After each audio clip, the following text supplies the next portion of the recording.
আমি এই কেন্দ্রের আগের বিধায়ক ছিলাম। একবার আমার সঙ্গে প্রতিদ্বন্দ্বিতার মধ্যে একবার তিনি পরাস্ত হন।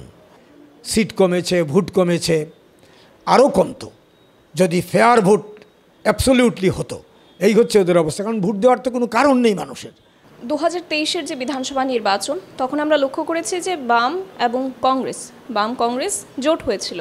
তো এই মুহূর্তে দাঁড়িয়ে উপনির্বাচনে কংগ্রেসের পক্ষ থেকে এখনও পর্যন্ত প্রার্থী দেওয়ার কথা উল্লেখ করা হয়নি। আপনার কি মনে হয় যে বাম কংগ্রেস এক্ষেত্রেও জোটের দিকেই যাবে? মানে 7 রামনগরের যারা কংগ্রেসিরা আছেন তাদের সমর্থনও আপনি পাবেন?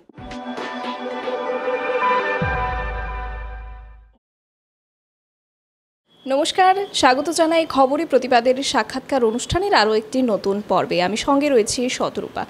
দর্শক বন্ধুরা, আপনারা প্রত্যেকেই অবগত রয়েছেন যে লোকসভার দিনক্ষণ ঘোষিত হয়ে গেছে এবং তার পাশাপাশি দেশের বেশ কিছু রাজ্যে উপনির্বাচনও হতে চলেছে। তার মধ্যে ত্রিপুরা রাজ্যেও 7 রামনগর বিধানসভা কেন্দ্রে উপনির্বাচন হতে চলেছে এবং এবার লোকসভা নির্বাচন ত্রিপুরা রাজ্যে দুদিনে হতে চলেছে এবং প্রথম যে দিন সেদিন পশ্চিম জেলার আসনে লোকসভা নির্বাচন এবং তার পাশাপাশি 7 রামনগর বিধানসভা কেন্দ্রে হতে চলেছে উপনির্বাচন।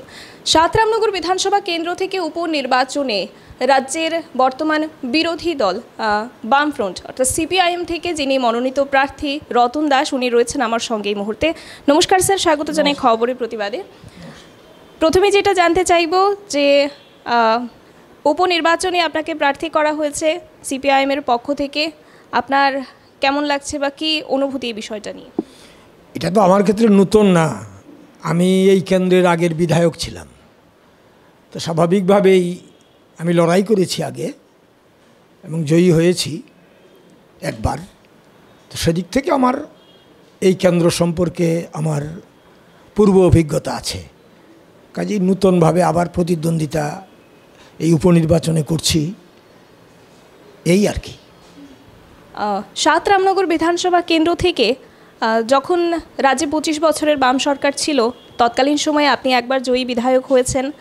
তৎকালে আপনার বিরোধী ছিলেন সুরজিৎ দত্ত এবং আপনি একবার জয়ী হয়েছেন। আর তার পরবর্তী সময়ে বাম শাসনকালেই সুরজিৎ দত্ত বেশ কয়েকবার পরপর 7 থেকে 8 বার জয়লাভ করেছেন এবং ইতিমধ্যে উনি শেষবারের মতো বিধায়ক ছিলেন। তো আমরা লক্ষ্য করেছি যে যখন রাজ্যে বাম শাসন ছিল তখনও বিরোধী শিবির থেকেই জয়ী হয়েছিলেন তিনি। বর্তমান সময়ে দাঁড়িয়ে বিরোধী আসনে রয়েছে বামফ্রন্ট এবং আপনি সেই জায়গায় প্রতিদ্বন্দ্বিতা করছেন। কি মনে হয় জয়ের আশাটা কতটুকু? বামফ্রন্ট সরকার ত্রিপুরা রাজ্যে গণতন্ত্র প্রতিষ্ঠা করার ক্ষেত্রে যে উজ্জ্বল ভূমিকা গ্রহণ করেছিল সেটা ইতিহাস হয়ে থাকবে। ভারতবর্ষের একটা অঙ্গরাজ্য ত্রিপুরায় গণতান্ত্রিক প্রতিষ্ঠান বলতে যা বোঝায় সবগুলোর নির্বাচন খুব সুষ্ঠুভাবে বামফ্রন্টের আমলে হতো এবং সত্যিকারের যে ভোটে যে উৎসবের পরিবেশ, এটা বাম বিরোধী যারা তারাও স্বীকার করতে বাধ্য। যদি কেউ স্বীকার না করেন সেটা সত্যের অপলাপ হবে। সেই কারণে ওই গণতন্ত্রের যে সুযোগ, এই সুযোগ অবশ্যই সংবিধানসম্মত, বামফ্রন্ট সরকার তাকে প্রয়োগ করেছে। ওই গণতন্ত্রের সুযোগে বাম বিরোধী যারা তারাও কোথাও কোথাও জয়ী হয়েছেন। মানুষ পছন্দ করলে, মানুষ সমর্থন করলে, ভোট দিলে জয়ী হবেন, এমনটা ঘটেছে। কারণ তখন তো মানুষের ভোটাধিকার হরণ করা হতো না, পেশি শক্তির দ্বারা, অর্থশক্তির দ্বারা রাজ্য যারা চালাতো বামপন্থীরা, তারা তো এটা করি না আমরা।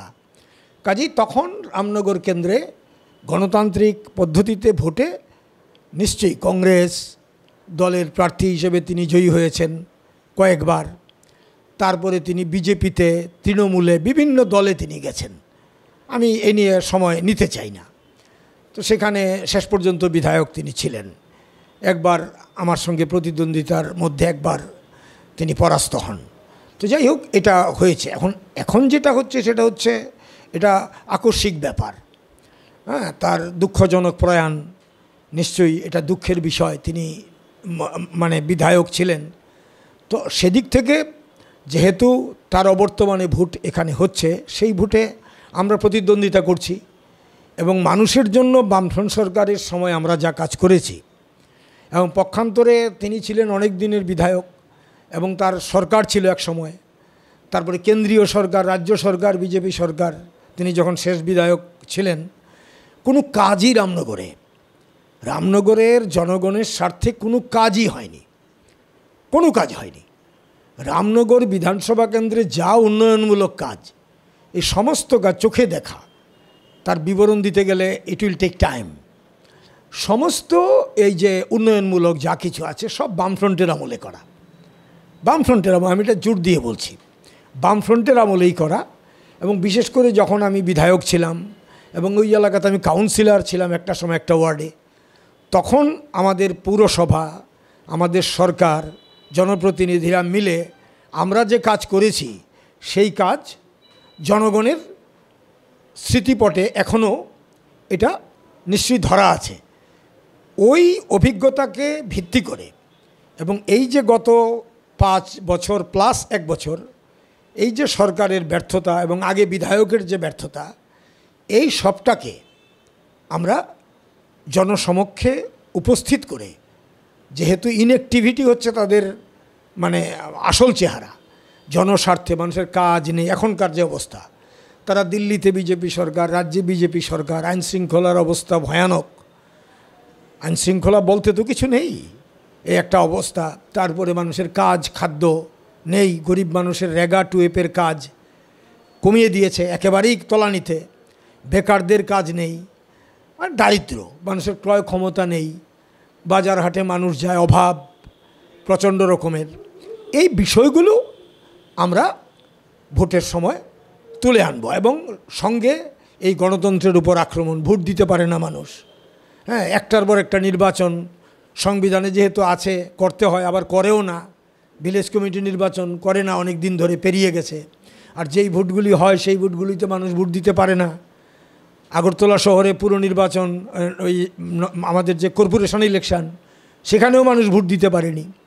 বিধানসভায়, লোকসভায় একই অবস্থা। বিধানসভা যে গত নির্বাচন গেছে সেখানেও ফেয়ার ভোট হয়েছে বলা যাবে না, কারণ দ্বিতীয় বেলায় সন্ধ্যার দিকে বা তার আগের দিন প্রচারে নানা রকমের ভয়ভীতি এগুলো দেখানো হয়েছে, আক্রমণ করা হয়েছে এবং অনিয়ম ব্যাপকভাবে হয়েছে। যা ভোট ওরা পেয়েছে এই ভোট ওদের পাওয়ার কথা না, এই ভোট ওদের অনেক কমে যেত, আরও 39% ভোট বিজেপি পেয়েছে, সিট কমেছে, ভোট কমেছে, আরও কমতো যদি ফেয়ার ভোট অ্যাবসলিউটলি হতো। এই হচ্ছে ওদের অবস্থা, কারণ ভোট দেওয়ার তো কোনো কারণ নেই মানুষের।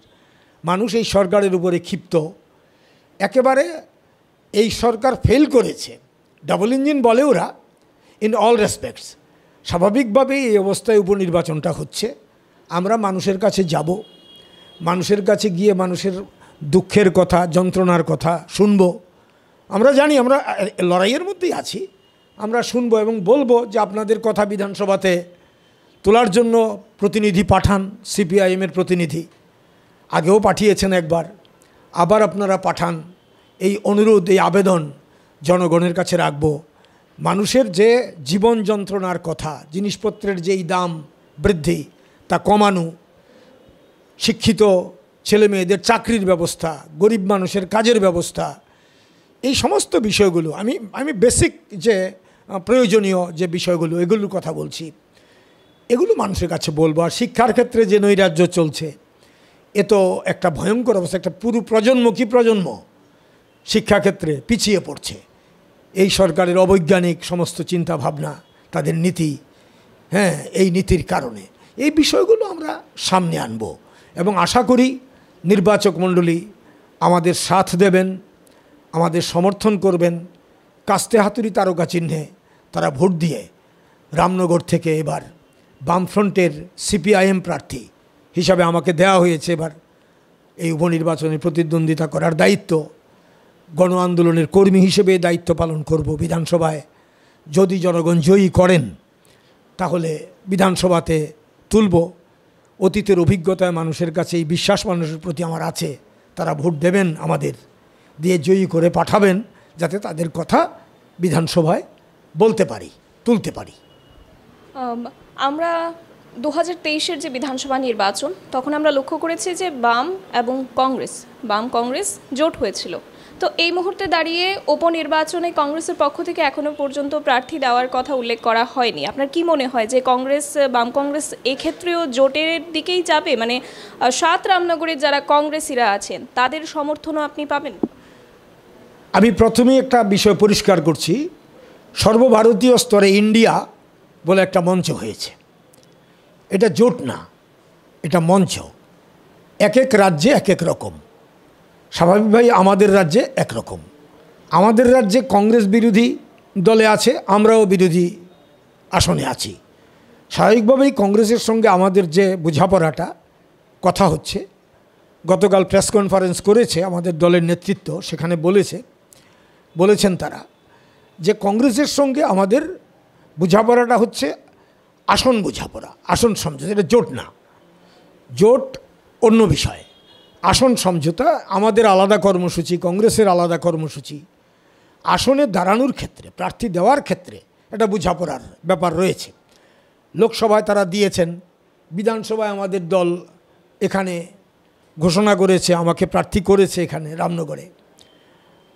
তারপরে পূর্ব আসনে আমরা প্রতিদ্বন্দ্বিতা করার জন্য প্রার্থীর নাম ঘোষিত হয়েছে। আমাদের পার্টির নেতা সেখানে রাজেন্দ্র রিয়াং, তিনি প্রতিদ্বন্দ্বিতা করবেন। তো এই অবস্থার মধ্যে কংগ্রেস দল রামনগরে প্রার্থী দেবেন এমন কোনো সংবাদ অন্তত আমার কাছে নেই। স্বাভাবিকভাবেই এটা কংগ্রেস দল বলতে পারবে। গতকাল প্রেস কনফারেন্স করে আমাদের দলের নেতৃত্ব যেটা বলেছে সেটা হচ্ছে কংগ্রেস দলের সঙ্গে আবারও কথা হবে। কথা হলে পরে গোটা ব্যাপারটা কিভাবে বোঝাপড়াটা হলো বা হবে, নির্বাচনটা কিভাবে আমরা করব, কংগ্রেসের সঙ্গে যদি আমরা এটা সম্ভব, মানে এটা যদি হয় আসন সমঝোতা যেটা, সেটা তখনই বলা যাবে। তবে এখন এটুকু বলা যায় যে সম্ভবত কংগ্রেস রামনগরে তাদের প্রার্থী, সম্ভবত বলছি আমি, দেওয়ার কথা না, দেয়নি এখনও, বা তারা বলেও নি। এটুকু বলতে পারি, কিন্তু it is not there decision. আপনি প্রশ্নটা করলেন বলে আমি যতদূর জানি সেটা এখানে বললাম। প্রশ্নটা অবশ্যই করতে হয়, কারণ রাজ্যবাসীর মনে দীর্ঘদিন ধরে বিধানসভা নির্বাচনের সময়কাল থেকেই এই যে বাম কংগ্রেসের জোট একটা শব্দ, একটা ট্যাগ ব্যবহার করা হচ্ছে, সেই কারণেই প্রশ্নটা করা হলো। তো পরবর্তী যে বিষয়টা জানতে চাইব যে শাসক শিবির থেকে বিশেষভাবে প্রত্যেকবারই কোনো না কোনোভাবে এই বক্তব্যটা করা হয় যে রাজ্য থেকে বামফ্রন্ট মুছে গেছে। এই বিষয়ে আপনি কি বলবেন?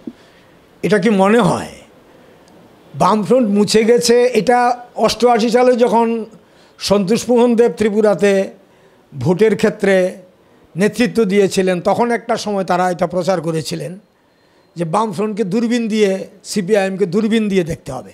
কমিউনিস্টরা, লাল পতাকা, যতদিন সমাজে শ্রেণী আছে, যতদিন সমাজে সর্বহারা শ্রেণী, শোষিত, বঞ্চিত, নিপীড়িত, কলকারখানার শ্রমিক, গ্রামীণ ক্ষেতমজুর, যাদের আমরা বলি রুরাল হ্যাভনটস, তারপরে কৃষক সম্প্রদায়, নানা রকমের কৃষক, মধ্যবিত্ত অংশের মানুষ, এই যে বিরাট সংখ্যক দেশের সংখ্যাগরিষ্ঠ মানুষ, তারা নিপীড়িত, নানাভাবে তারা এক্সপ্লয়েটেড, তাদের কথা আমরা বলি।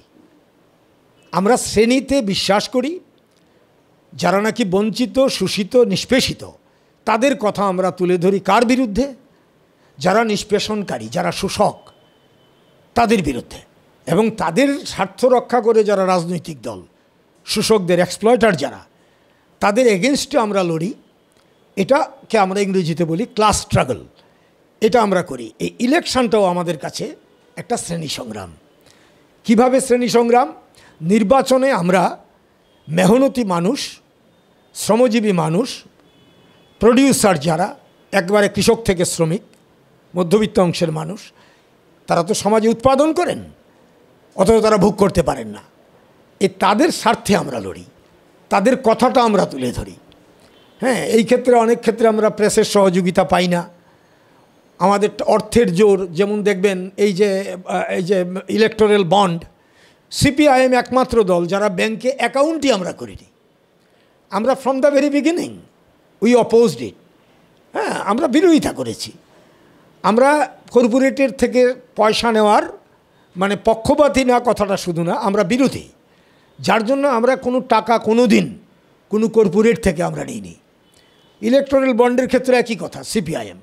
এটা ভারতবর্ষের মানুষ, আমার রাজ্যের মানুষ বা আমার রামনগরের যে নির্বাচক মণ্ডলী, তারা এটা নিশ্চয়ই বুঝবেন, তারা হিসাবের মধ্যে রাখবেন। আমরা মানুষের কাছে যাব, এখনও তো যাব, ভোটে দাঁড়িয়েছি, যে যা পারেন অর্থ দেবেন, তা নিয়েই আমরা লড়ব। এই যে অর্থটা কাদের কাছে যাব, ওই যে বললাম ওই সেকশন, বিভিন্ন সেকশনের যে মানুষ, তাদের কাছে আমরা যাব, গিয়ে বলবো আপনার স্বার্থেই তো আমরা লড়বো, আপনাদের স্বার্থে। কাজে আমরা যাতে বিধানসভায় যেতে পারি, আপনার প্রতিনিধি হয়ে আপনি পাঠান, ভোট দিয়ে পাঠান, অর্থ দিয়ে পাঠান, যা দেবেন তাই মাথা পেতে নেব সেই। কাজে ওইভাবে আমরা গিয়ে বিধানসভাতে ওই যে বললাম শ্রেণী সংগ্রাম, তাদের কথাটা তুলে ধরব। এখন আমাদের সরকার যখন ছিল আমরা এই দৃষ্টিভঙ্গিতেই কাজ করেছি।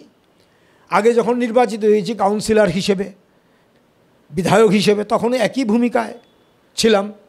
এটা আমরা করেছি। আমাদের যেটা মানে এই ক্ষেত্রে যেটা বলার আর কি, সেটা হচ্ছে আমাদের সততাই মূলধন, অনেস্টি। মানুষের কাছে আমরা দাঁড়িয়ে এটাই বলবো, মানুষকে দেওয়ার আছে আমাদের সততা, মানুষকে দেওয়ার আছে আমাদের লড়াই, মানুষকে দেওয়ার আছে আমাদের সততা আর সহযোগিতা এবং উন্নয়ন, ডেভেলপমেন্ট, মানুষের পেটের ভাত, কাজ, খাদ্য, বাসস্থান, শিক্ষা, স্বাস্থ্য, এগুলোর ব্যবস্থা করা। এটা কেন বলতে পারছি? লেফট ফ্রন্ট গভর্নমেন্ট কনজিকিউটিভ, একটার পর একটা সরকার, নৃপেন চক্রবর্তীর নেতৃত্বে, দশরথ দেব, মানিক সরকারের নেতৃত্বে এই রাজ্যে মানুষ দেখেছে এই সরকারগুলো এই কাজই করে গেছে। যার জন্য লক্ষ্য করবেন সিপিআইএমের বিরুদ্ধে, বামফ্রন্টের বিরুদ্ধে, বামফ্রন্ট সরকারের বিরুদ্ধে কোনো অভিযোগ, কোনো কেলেঙ্কারি প্রমাণ করা, যারা শ্রেণী শত্রু তারা উল্টাপাল্টা অনেক কথাই বলতে পারে, ভিত্তিহীন কথা বলে দিতে পারে, কিন্তু এস্টাবলিশ করা, প্রমাণ করা পারেনি। শুধু ত্রিপুরা না, পশ্চিমবঙ্গে, কেরালায় পারেনি কেন? বামপন্থীরা ওই ধাতুতে গড়া, ওই ধাতুতে বামপন্থীরা গড়া যে তারা সততার সঙ্গে কাজ করবে, জনগণের স্বার্থে করবে। অতএব মানুষ এগিয়ে আসুন, ভোট দিন কাস্তে হাতুড়ি তারায় এবং নির্ভয়ে ভোট দিন। এই যে গণতন্ত্র বিপন্ন আমাদের রাজ্যে, এই গণতন্ত্র বিপন্নটা যারা করছে, শাসক দল, ভারতীয় জনতা পার্টি, আরএসএসের সহযোগে করেছে তারা। এখন সামনে নির্বাচন, এই ক্ষেত্রে ইলেকশন কমিশন, পুলিশ প্রশাসন, সাধারণ প্রশাসন, তাদের কাছে আমাদের আবেদন থাকবে নির্বাচন অবাধ করা হোক। জনগণের কাছে আবেদন থাকবে আপনারা নির্ভয়ে ভোট দিন, আর ভোটে যদি বাধা আসে প্রতিরোধ করে ভোট দিন। কারণ গত 6 বছরের অভিজ্ঞতা আমাদের একেবারেই তলানিতে, ভালো নয়। 6 বছর আমরা গণতন্ত্রকে নিধন করা হয়েছে। কাজে এই ক্ষেত্রে মানুষ গণতান্ত্রিক অধিকার প্রয়োগ করতে এগিয়ে আসুন সাহসিকতার সঙ্গে, এবং নির্বাচন কমিশন এবং প্রশাসন মানুষকে সেই ব্যবস্থা করে দিন। এবং যারা বিরোধী দল আছেন, মানে সরকার পক্ষের যারা আছেন আর কি, তাদের প্রতিও আমাদের আবেদন থাকবে, যেই রাস্তায় অতীতে ভোটগুলি আপনাদের সরকারের আমলে হয়েছে, এই রাস্তাটা আপনারা বর্জন করুন। ঠিক হচ্ছে না এটা, এতে ত্রিপুরার গৌরব ধূলিসাৎ হচ্ছে, এটা আর করবেন না। মানুষকে মতামত ব্যক্ত করার সুযোগ দিন। মানুষ ভোটের বাক্সে ভোট দেবে, যাকে পছন্দ করবে তাকেই দেবে, বামফ্রন্টের আমলের মতো। ওই রকম ভোট করার সৎসাহস আপনারা দেখান, দেখাতে পারবেন কি না জানি না, দেখান। এই অনুরোধ তাদের কাছে আমরা রাখতে চাই। ডেমোক্রেসি তাকেই বলে, যারা বিরোধী তাদের সঙ্গেও কথা বলতে চাই। নির্বাচনটা সুষ্ঠুভাবে হোক, মানুষ কাকে চাইছে, কাকে নির্বাচিত করবে মানুষ, সেটা মানুষের উপর ছেড়ে দেওয়া হোক, এই হচ্ছে আমার আবেদন। অসংখ্য ধন্যবাদ রতনবাবু, আমাদের সঙ্গে এতক্ষণ ধরে আলোচনা করছিলেন। নির্বাচন আর বেশি দিন নেই, হাতে আর মাত্র কিছুটা সময়, আর তারপরেই লোকসভা নির্বাচন এবং উপনির্বাচন 7 রামনগর বিধানসভা কেন্দ্রে একই দিনে হতে চলেছে। তো 7 রামনগর বিধানসভা কেন্দ্রের যারা ভোটাররা রয়েছেন তাদের ওপরই সম্পূর্ণ নির্ভর করছে যে 7 রামনগরের আগামী দিনে ভবিষ্যৎ কী হতে চলেছে। আর তার পাশাপাশি লোকসভা নির্বাচনও শুধু রাজ্যেরই নয়, গোটা দেশের ভবিষ্যৎ নির্ণয় করবে। আমরা এই নির্বাচন সংক্রান্ত প্রতিটা আপডেট আপনাদের সামনে এভাবেই তুলে ধরার চেষ্টা করব। আমাদের খবরে প্রতিবাদের দিকে অবশ্যই নজর রাখুন। নমস্কার।